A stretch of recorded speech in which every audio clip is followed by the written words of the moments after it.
प्यारे देशवासियों, नमस्कार। आज संतोष मलिक जी की नीतीश कुमार के बारे में या उनकी बीमारी के बारे में एक गंभीर चिंता है जो मैं आपके साथ साझा करना चाहूँगा। नीतीश कुमार यानी जो बिहार के मुख्यमंत्री हैं, वो बीमारी का काफ़ी दिन से उनके बारे में चर्चाएं चल रही हैं और संतोष मलिक जी ने इसका अध्ययन किया है। मतदाता जागृति संगठन जो आपका एनजीओ है, उसकी राष्ट्रीय अध्यक्षा हैं संतोष मलिक जी। और पहले भी कई बार कुछ उनके बयान इस किस्म के दिए हैं। एक बार आपको ध्यान होगा, विधानसभा में भी उन्होंने बहुत गंदा बयान दिया था महिलाओं के बारे में या कपल्स के बारे में, बहुत गलत बयान दिया था जो मैं अभी दोहराना नहीं चाहता हूँ यहाँ पर। तब भी लगा था कि इनकी शायद मानसिकता बिगड़ गई है, हालात जो हैं, मानसिक हालात ठीक नहीं है। और अभी फिर 2 दिन पहले नीतीश कुमार यानी हमारा जो राष्ट्रीय गान चल रहा था, उसके दौरान खड़े खड़े उनके बगल में जो इनके सेक्रेटरी थे, चीफ सेक्रेटरी, उनके साथ हाथ लगा लगा के बात कर रहे हैं, मुस्कुरा रहे हैं, सामने मीडिया को हाथ जोड़ के प्रणाम कर रहे हैं।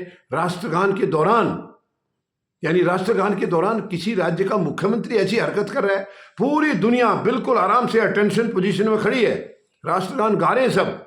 अकेले मुख्यमंत्री, मतलब जैसी वो पागलों वाली हरकत होती है, इस किस्म से हरकत। यानी 2-3 बार उन्होंने चीफ सेक्रेटरी को हाथ लगाया, बगल में खड़े खड़े को हाथ लगाया, उससे कुछ बात करने की कोशिश की, वो उनको रोक रहा है और ये बार बार हाथ लगाया। 2-3 बार ऐसा किया है, सामने मीडिया को प्रणाम किया इन्होंने दोनों हाथ जोड़ के। तो इससे फिर ये बातें चर्चा में आ गई हैं। क्या नीतीश कुमार की हालत ठीक नहीं है? मानसिक हालात उनके खराब हो चुके हैं? क्या वो गंभीर बीमारी का शिकार हैं? लेकिन कोई बता नहीं रहा इसके बारे में। ये बहुत चिंता की बात है, कोई बता नहीं रहा। तो संतोष मलिक जी यही चिंता कर रही हैं कि इनकी बीमारी का खुलासा क्यों नहीं कर रहे, कौन रोक रहा है इसको। यानी अगर किसी की बीमारी है तो उसका पता लगना चाहिए। राज्य का मुख्यमंत्री बीमार है और जनता को पता नहीं हो तो यह कहाँ तक जायज है। लेकिन इसके पीछे बहुत गहरी चाल है, बहुत गहरी चाल है। आपको ध्यान होगा, उड़ीसा में चुनाव हुए थे अभी 2024 में, लोकसभा के और वहाँ की विधानसभा के चुनाव एक साथ हुए थे।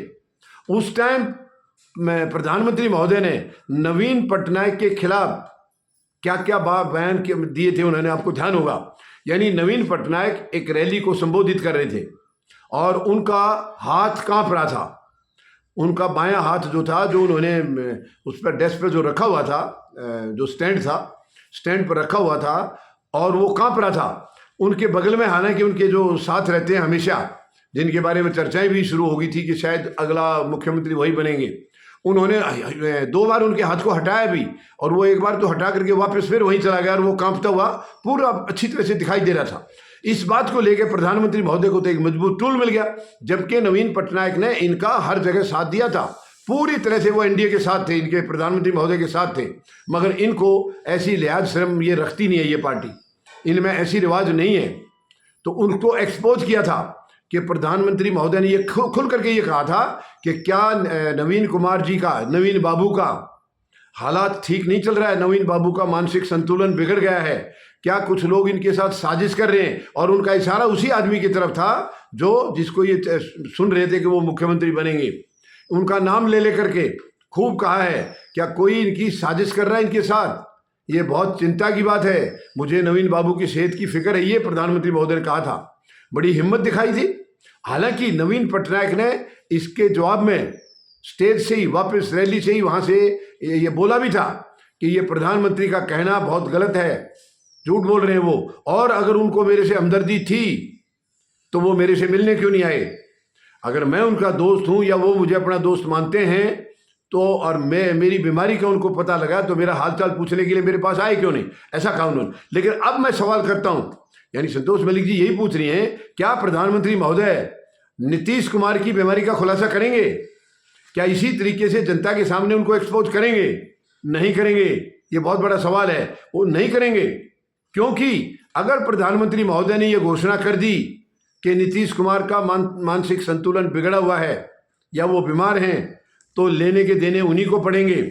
आपको मालूम है, बिहार में बीजेपी का कोई स्टैंड नहीं है। बीजेपी का जो भी स्टैंड है वो जेडीयू की वजह से है, या यूं कहें कि नीतीश कुमार की वजह से है। तो नीतीश कुमार को अगर एक्सपोज किया तो नुकसान इन्हीं का होगा। मगर उड़ीसा में, क्योंकि वहां तो इनको विश्वासघात करना था, वहाँ नवीन पटनायक जो हमेशा उनका साथ दिया उसको एक्सपोज करना था इनको किसी भी बहाने, और जनता में बहुत फर्क पड़ गया उसके बाद से। लेकिन यहाँ नहीं कर पाएंगे। ये खुला सवाल संतोष मलिक जी कर रही हैं कि जैसे नवीन पटनायक का किया था, नीतीश कुमार का करके दिखाइए प्रधानमंत्री महोदय, मगर वो हिम्मत नहीं जुटा सकते। तो ये क्लियर हो गया है कि नीतीश कुमार की बीमारी को आखिर कौन छिपा रहा है? खुद सरकार छिपा रही है, केंद्र सरकार छिपा रही है, खुद प्रधानमंत्री महोदय छिपा रहे हैं, क्योंकि इसमें इनका हित छिपा हुआ है। आपको मालूम है अभी सितंबर अक्टूबर में बिहार के चुनाव हैं, यानी मुश्किल से 6 महीने के करीब करीब, और उन चुनाव में बीजेपी की पूरी कोशिश है। हालांकि वहां पर ये नीतीश को अलग थलग करने की कोशिश करेंगे, ये दावे के साथ मैं कह सकता हूं बिल्कुल। ये नीतीश कुमार कितना भी अपने आप को अंधेरे में रखें, बीजेपी सरकार उनको धोखा देगी देगी, क्योंकि इनका इतिहास रहा है, जिसको साथ लिया है उसी को दगा दिया है। आप देख लीजिए, महाराष्ट्र का देख लीजिए, इनको उद्धव ठाकरे को गिराना था, उनकी सरकार गिरानी थी, तो स्वार्थ, इनका निजी स्वार्थ था, एक नाथ शिंदे को ले आए और सीएम भी बना दिया, जबकि सीएम बनाना कोई जरूरी नहीं था, बीजेपी की थी वहां संख्या ज्यादा, लेकिन क्योंकि इनको गरज थी, और उसके बाद उसको साइड कट कर दिया। आज तक वो साइड में ही है। वही हाल नवीन का किया, नवीन पटनायक का, और वही नीतीश का होने जा रहा है। नीतीश इस बात को माने या ना माने, मगर उनका हाल यही होगा, आगे चल के यही हाल होना है। लेकिन अभी फिलहाल बीजेपी नहीं चाहती कि उनके बारे में कुछ भी गलत ऐसे जनता के बीच में कोई बात जाए, तो ये पूरी तरह से छिपा रहे हैं। वरना जो कल की हरकत थी, ये सच में देखा जाए तो देशद्रोह का मामला बनता है। राष्ट्रगान के अंदर इस तरीके की हरकत करना, वो भी एक राज्य का मुख्यमंत्री, ये शर्मनाक है, बहुत ही शर्मनाक हरकत थी। तो इसका मतलब उनका मानसिक संतुलन सच में बिगड़ा हुआ है। ये चीज़ें जो अपोजिशन के नेता हैं वहाँ के, लालू प्रसाद के बेटे तेजस्वी यादव, वो तो कई बार कह चुके हैं, कई बार उन्होंने खुलासा किया है कि ये इनकी हालत ठीक नहीं है, ये बीमार हैं, इनका मानसिक संतुलन खराब है, जिसकी वजह से राज्य को नुकसान खाना पड़ रहा है। ये उन्होंने कई बार कहा है, और अब ये उन्होंने फिर दिखा दिया है।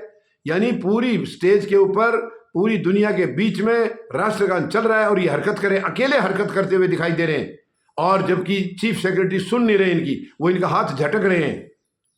तो ये एक बहुत बड़ी देखा जाए तो एक चूक है, और ये चीज़ बतानी चाहिए इनको। अगर मानसिक संतुलन बिगड़ा है तो उस व्यक्ति को चेंज करना चाहिए। बेसिक उन्हीं के बेटे को लाओ, कुछ भी करो, लेकिन चेंज करना चाहिए, क्योंकि इससे नुकसान होगा। कहीं कल को कोई गलत फैसला कर दिया तो, जब मानसिक संतुलन ठीक नहीं है तो कुछ भी नुकसान हो सकता है। लेकिन बीजेपी की तो स्वार्थ की नीति है, उनको तो वोट नजर आते हैं, वोट बैंक नजर आता है, उनको किसी के राज्य के नुकसान फायदे से कोई मतलब लेना देना नहीं है। उनको तो केवल ये मकसद है कि तुम्हारी वोट कम ना हो जाए, तुम्हारा वोट बैंक कम ना हो जाए, तुम्हारी सीटें कम ना हो जाएं। वो जो सीटें जो नीतीश के भरोसे पर आनी हैं, इनकी नज़र उस पर है, उनको लाने के लिए नुकसान भले ही कितना हो जाए वहाँ, उसकी इनको कोई फिक्र नहीं है। तो आप देख लीजिए कि बीजेपी हर चीज़ को इवेंट बनाती है। वहाँ नवीन पटनायक की बीमारी को उजागर करने का इवेंट बनाया, और यहाँ इसकी बीमारी को छिपाने का इवेंट बना दिया। वही वहाँ के मुख्यमंत्री थे, वो यहाँ के ये मुख्यमंत्री हैं, सेम उनको भी कुछ प्रॉब्लम थी, इनको भी है, मगर उनका तो कई बार चिल्ला चिल्ला के रहस्योद्घाटन किया है, और इनके बारे में एक शब्द भी नहीं बोल रहे हैं। यह है वोट बैंक की यानी चाहत। ये कितना बड़ा खेल है, कितना बड़ा खेल है, जो कि राज्य के लिए, राज्य के लोगों के लिए ये नुकसानदायक है। तो उम्मीद लगाता हूं प्रधानमंत्री महोदय समय रहते नीतीश कुमार की बीमारी के बारे में जनता को बताएंगे, वोट बैंक को छोड़ करके। अपने वोट बैंक को एक साइड में रख दीजिए, राज्य की जनता की फिक्र करिए, क्योंकि बीमार मुख्यमंत्री भला नहीं कर सकता है। बीमार मुख्यमंत्री केवल नुकसान करेगा राज्य का या प्रजा का। तो इसलिए प्रधानमंत्री महोदय को तुरंत इनकी बीमारी का खुलासा कर देना चाहिए, या स्वयं नीतीश कुमार को पद से हट जाना चाहिए। चाहे वो अपने किसी निजी आदमी को बिठाएं, अपने बेटे को लाएं। बेटा बेसिक राजनीति में अब तक नहीं रहा है, लेकिन वो एक्टिव होने की कोशिश कर रहा है, तो कोई ना कोई एक्शन लें। लेकिन इस तरीके से बीमारी को छिपाना ये किसी भी हद तक जायज नहीं है। धन्यवाद। जय जवान, जय किसान, जय हिंद।